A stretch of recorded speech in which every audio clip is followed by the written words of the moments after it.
Oke, Assalamualaikum warahmatullahi wabarakatuh. Selamat siang, salam sejahtera bagi kita semua. Puji syukur pada kesempatan kali ini kita bertemu kembali ya. Oke, pada hari ini saya akan membawakan materi tentang substance abuse pada lansia. Gitu ya. Oke, saya coba share screen terlebih dahulu.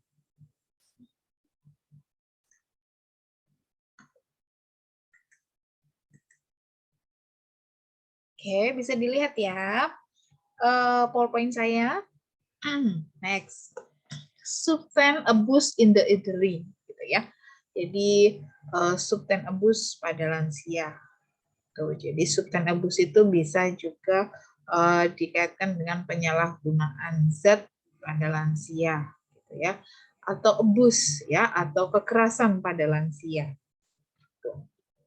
Nah, substance abuse pada orang dewasa atau pada lansia ini telah meningkat secara bertahap karena perubahan demografi dan populasi, gitu ya. Jadi kalau kita lihat di masa kita sekarang ini, kalau kita ini kan generasi, kalau di saya ini adalah generasi milenial, gitu ya. Kelahiran tahun 80-an, gitu ya. Kemudian yang lahir tahun 90-an, nah itu generasi alpha, gitu ya.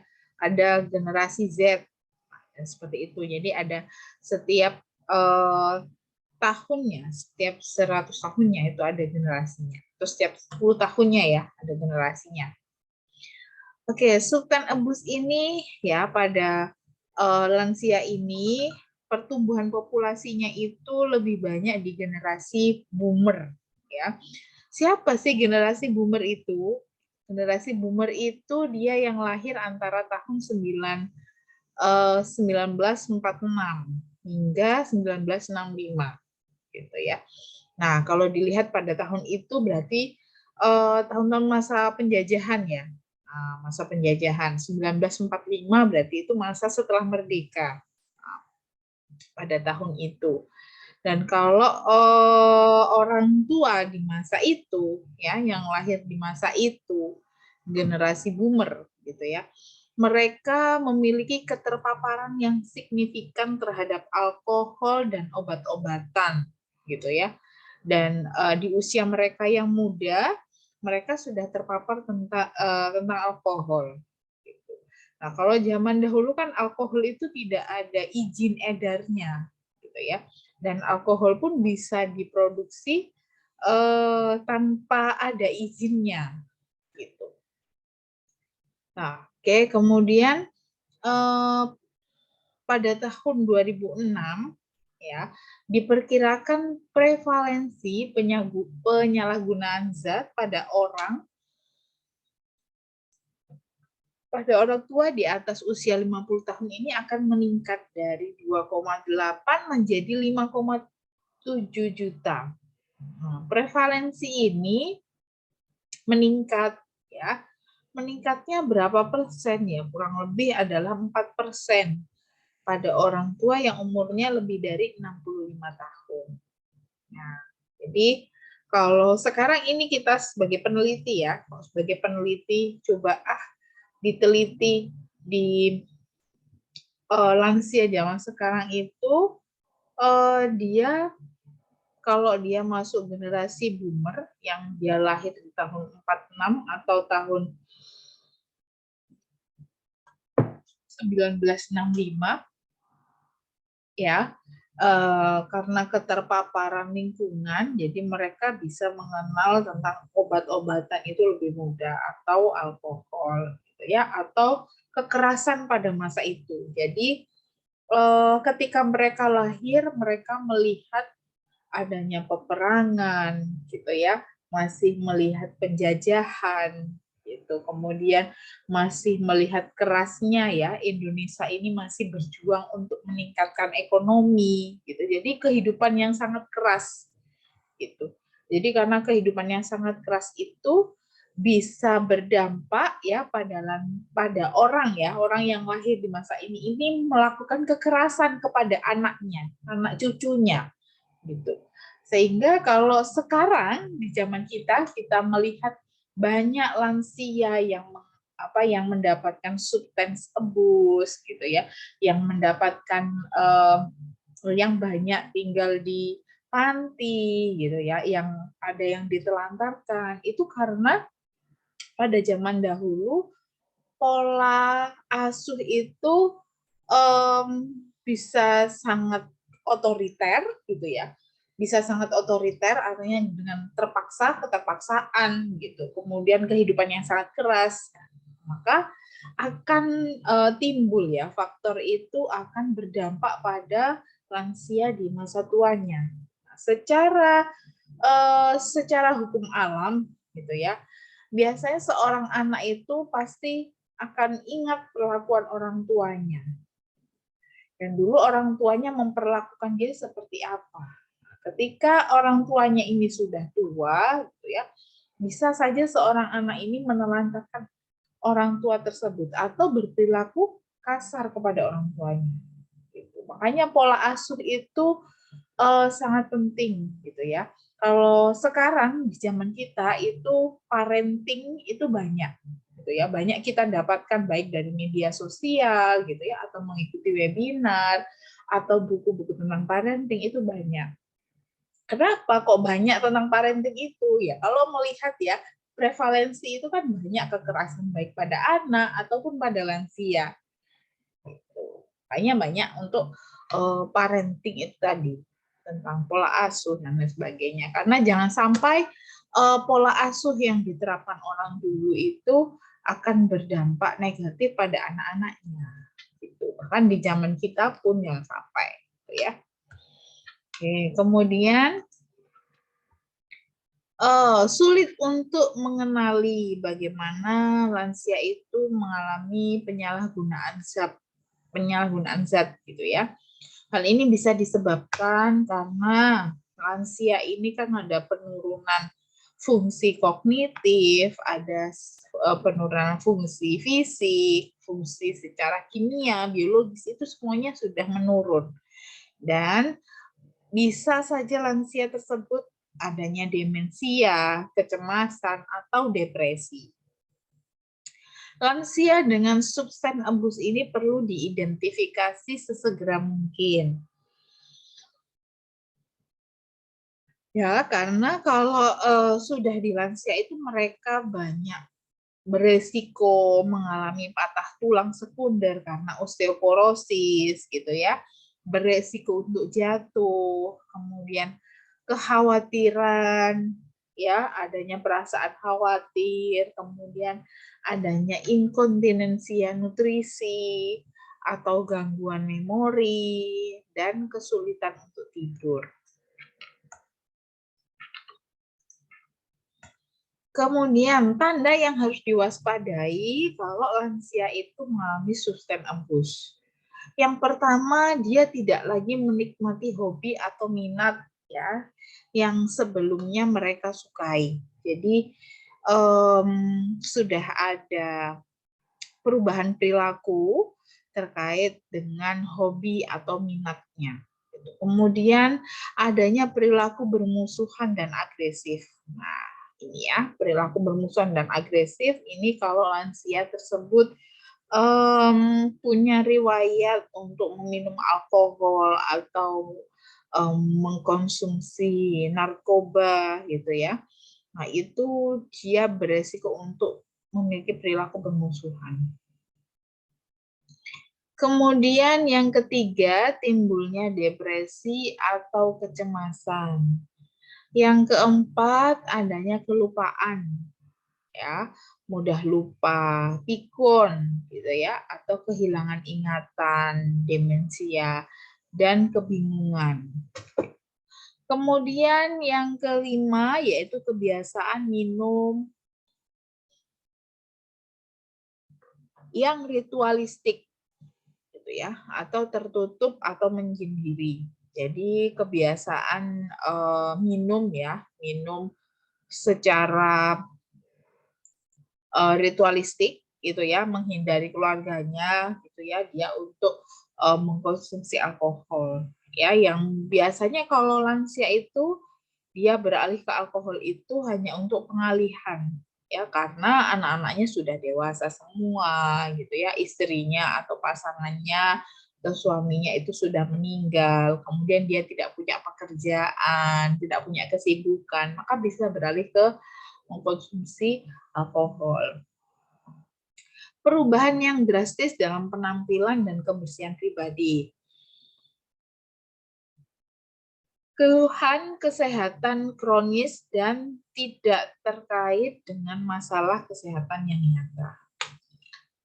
Ini tanda yang harus diwaspadai pada lansia yang terkena substance abuse. Yang pertama, ini ada dampak ya. Dampak kalau lansia itu mengalami substance abuse atau abuse ya, kekerasan. Kekerasan ya, baik kekerasan substance abuse, kekerasan dalam di sini dampaknya adalah yang pertama, abuse itu merupakan sumber utama yang menyebabkan lansia itu mudah ya mengalami tekanan, stres, sehingga hal ini memiliki efek jangka panjang bagi kesehatan dan kesejahteraan lansia. Stres yang diakibatkan oleh abuse ya, kekerasan ini dapat memicu timbulnya rasa nyeri, gitu ya. Kayak bisa nyeri dada, angina, atau masalah jantung, tekanan darah tinggi, atau masalah pernafasan, atau masalah perut, seperti itu. Kemudian selain itu, lansia dengan kekerasan itu dapat ya mengalami kecacatan atau cedera tulang. Yang tadi Ibu sebutkan, kalau lansia ini dampak secara fisiknya ya, karena ada penurunan fungsi biologis, fungsi fisik ya, bisa saja dia mengalami osteoporosis ya. Kemudian yang kedua, dampak secara finansial. Lansia itu dengan apa ya, tidak mempunyai pekerjaan lagi, ya otomatis secara finansial dia tidak ada pemasukan. Kecuali kalau lansia yang mempunyai pensiun ya, jadi walaupun sudah lansia pun mereka masih punya pemasukan, masih punya tabungan. Gitu. Jadi elder abuse ini dapat berpengaruh pada kesejahteraan seorang lansia, sehingga hal ini membuat ketegangan keuangan itu milik lansia. Jadi selain itu lansia itu mengalami kesulitan dalam memenuhi kebutuhan sehari-hari, gitu ya. Jadi mau melakukan mau berobat gitu atau mau membeli obat gitu, kadang lansia ini tidak punya finansial, tidak punya uang ya, kalau anak-anaknya tidak ada yang perhatian atau saudaranya tidak ada yang perhatian gitu. Jadi dampak secara finansial ini ya berdampak pada kesejahteraan lansia. Kita itu kan kalau ada ya meme-meme itu bilang gini, jadi muda kaya raya, tua bahagia. Nah, ada yang seperti itu. Jadi di sini dampak secara finansial, makanya kalau kita kenal ya di Jepang itu kalau dia masih muda itu bekerjanya mati-matian, ya bukan bekerja mati-matian gitu, tapi bekerjanya itu dia bekerja keras dan untuk ditabung, gitu ya, untuk di hari tuanya. Karena kalau di Jepang itu kalau dia tidak mempunyai keturunan ya dia harus bekerja untuk menghidupinya ketika dia sudah lansia. Jadi menabung untuk hari tua. Gitu. Tapi bukan berarti kerja keras kita selama masih muda ini kita tidak bisa menikmatinya. Jangan sampai begitu ya. Oke, kemudian yang ketiga, dampak secara sosial. Nah, elder abuse ini dapat menjadikan kebiasaan turun-temurun ya, sehingga menjadi sebuah tradisi. Ya, jadi dampak secara sosial kalau yang tadi Ibu bilang pola asuh gitu ya. Pola asuh itu bisa menurun. Contohnya, kalau dia semenjak kecil itu mendapatkan perilaku kekerasan dari orang tuanya, maka ketika anak kecil itu jadi orang tua, dia akan bisa melakukan hal yang sama kepada anaknya. Atau melakukan hal yang sama kepada orang tuanya ketika orang tuanya sudah tua. Nah, jadi seperti itu ya, sebuah tradisi atau hukum alam. Itu dampak secara sosial. Kemudian, itu tadi beberapa dampaknya yang sudah jelaskan. Ya, di sini masuk faktor resiko elder abuse ya.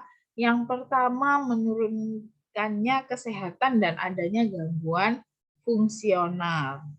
Kesehatan lansia yang buruk disertai dengan adanya gangguan fungsional itu dapat mengurangi kemampuan lansia dalam mencari atau mempertahankan dirinya sendiri. Sehingga hal ini dapat memicu ketegangan antara lansia dengan caregiver. Hal ini dapat mengakibatkan lansia tersebut lebih mudah mendapatkan abuse, mendapatkan kekerasan. Kemudian yang kedua adalah gangguan kognitif. Faktor yang kedua ini karena gangguan kognitif, lansia yang mempunyai gangguan kognitif ini biasanya memiliki perilaku yang agresif dan dapat memicu terjadinya ketegangan pada caregiver atau anggota keluarga lainnya. Nah, karena penurunan kognitif ya lansia itu kan karena sudah pikun, ya sudah pelupaan dan mudah marah gitu. Jadi kalau dia sudah pelupaan atau artinya pikun gitu ya, ini bisa memicu terjadinya miskomunikasi gitu ya antara orang tua dan anak atau orang lansia ini dengan pengasuhnya gitu. Karena ada penurunan kognitif itu tadi, jadi persepsinya itu bisa saja selalu curiga kepada anaknya, curiga kepada pengasuhnya, curiga pada cucunya. Yang pada dampaknya itu nanti bisa menyebabkan ya atau ketegangan pada keluarga. Yang ketiga adalah pelaku abuser.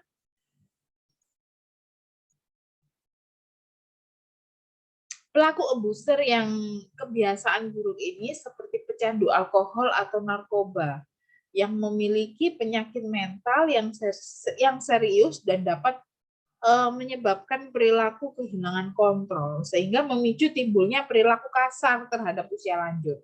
Nah, ya.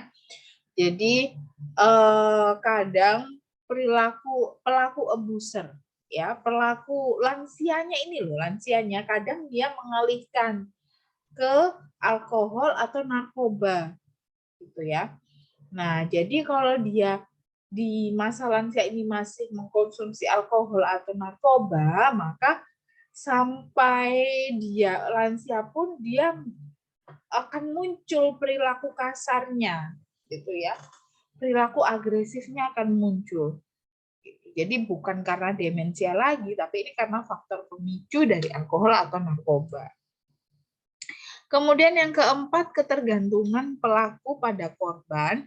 Jadi pelaku ini sangat bergantung pada korban dalam hal finansial, gitu ya. Kemudian dalam hal pemenuhan sehari-hari, dalam menyalahgunakan hasil berupa uang sekolah, kerabat, atau untuk mendapatkan harta warisan, gitu ya. Kemudian status perkawinan. Nah, abuse itu juga dapat terjadi pada pasangan suami istri ya yang diakibatkan adanya tekanan atau konflik di dalam rumah tangga. Elder abuse itu dapat terjadi apabila pasangan memiliki riwayat kekerasan, pecandu alkohol dan memiliki gangguan mental. Gitu ya. Jadi bisa terjadi pada pasangan suami istri. Kemudian yang keenam ada faktor eksternal ya, di mana faktor dari dirinya itu dari pengalaman hidup ya, adanya ketegangan secara finansial itu dapat menurunkan kekuatan keluarga dan meningkatkan kemudian terjadinya abuse. Kemudian isolasi sosial. Faktor isolasi sosial. Lansia itu dia lebih suka dengan dirinya sendiri atau lebih suka dengan dunianya sendiri. Makanya dan lansia ini minimal kontak dengan anak cucunya, ya, kemudian dengan tetangganya. Karena lansia ini bisa saja dia ingin menikmati masa tuanya dan mengingat-ingat masa lalunya. Nah, jadi kalau lansia ini mengalami isolasi sosial, ya mungkin ya lansia ini perlu diberikan edukasi atau keluarganya yang diberikan edukasi tentang dukungan sosial, tentang berperan sangat penting, gitu ya, untuk keberlangsungan hidup lansia karena dapat menjadi penahan dalam melawan stres. Oke. Nah, ini ada data perubahan secara fisik, secara psikologis, dan secara psikososial. Perubahan secara psikologis pada lansia dengan substance abuse ini, apakah yang pertama, apakah lansia ini tahu cara dia menyikapi terhadap proses penuaan? Ya. Hidup menua itu adalah pasti, gitu ya. Pasti kita akan menua. Tapi ketika kita tua, ya, yang secara tidak langsung satu persatu itu, apa yang kita sayangi itu bisa hilang. Nah, dari situ lansia ini apa tahu dia ketika menghadapi proses penuaan itu, apakah menerima, ya. Kemudian yang kedua, apakah dirinya itu merasa dibutuhkan atau tidak, gitu ya, pada lansia. Kalau lansia yang sangat dijunjung tinggi oleh keluarganya, gitu ya, disanjung, ya, seperti kai, nenek, gitu. Jadi dirinya merasa dibutuhkan ketika anak-anaknya selalu meminta pendapat, gitu ya, selalu datang untuk berkunjung. Kemudian yang ketiga, apakah optimis dalam memandang suatu kehidupan? Jadi masih punya semangat nggak untuk hidup? Kemudian bagaimana lansia tersebut mengatasi stres yang dialami? Yang kelima, apakah mudah dalam menyesuaikan diri? Kemudian yang keenam, apakah lansia itu sering mengalami kegagalan? Ya, kemudian yang ketujuh, apakah lansia itu memiliki harapan pada saat ini dan yang akan mendatang? Gitu. Jadi yang ke-8 ini perlu dikaji juga mengenai fungsi kognitif, daya ingat, proses pikir, alam perasaan, orientasi, dan kemampuan dalam menyelesaikan masalah. Perubahan sosial ekonomi. Yang pertama, dari mana sumber keuangan yang lansia dapatkan? Ya, jelas ada perubahan sosial ekonomi karena lansia ini kan sudah tidak bekerja lagi, ya. Mungkin kalau dia tidak bekerja di sebuah instansi, ya, sebuah instansi, berarti kan dia tidak ada perubahan ekonomi, ya. Biasanya orang tersebut berwira swasta, gitu.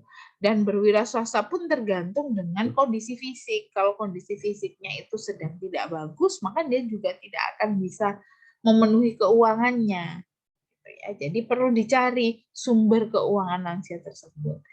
Yang kedua, apa saja kesibukan lansia dalam mengisi waktu luang?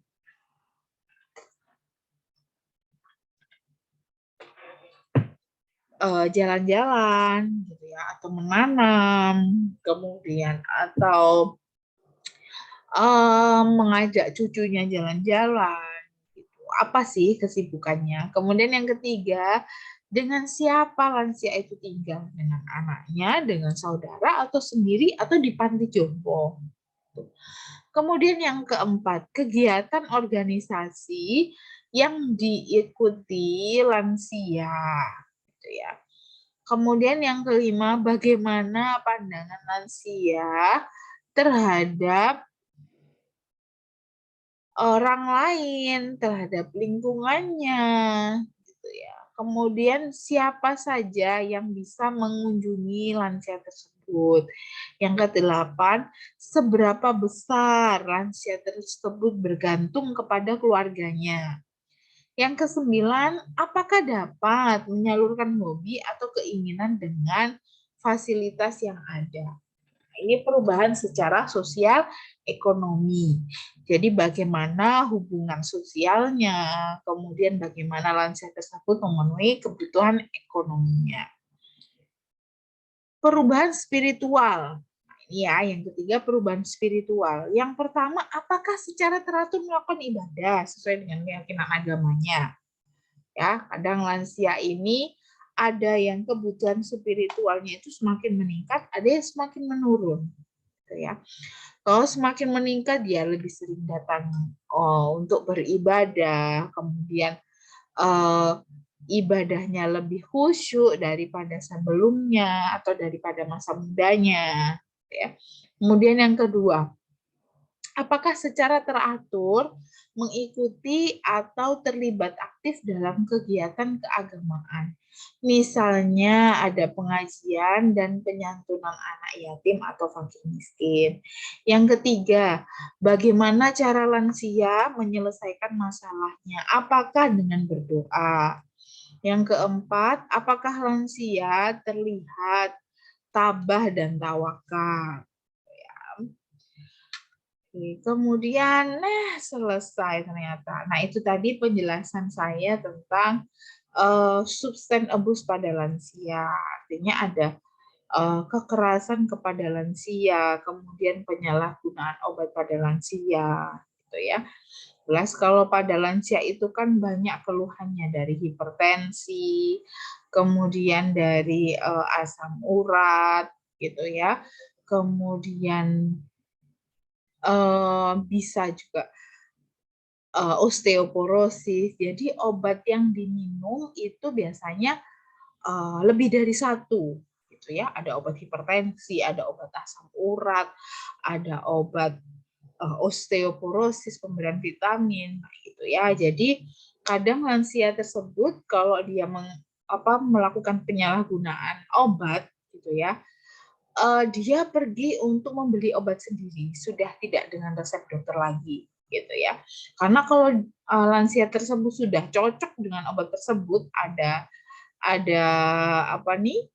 Ada perubahan gitu ya, perubahan dari obat yang dikonsumsinya, lansia tersebut suka mengkonsumsinya, jadi beli sendiri biasanya ke apotek gitu ya.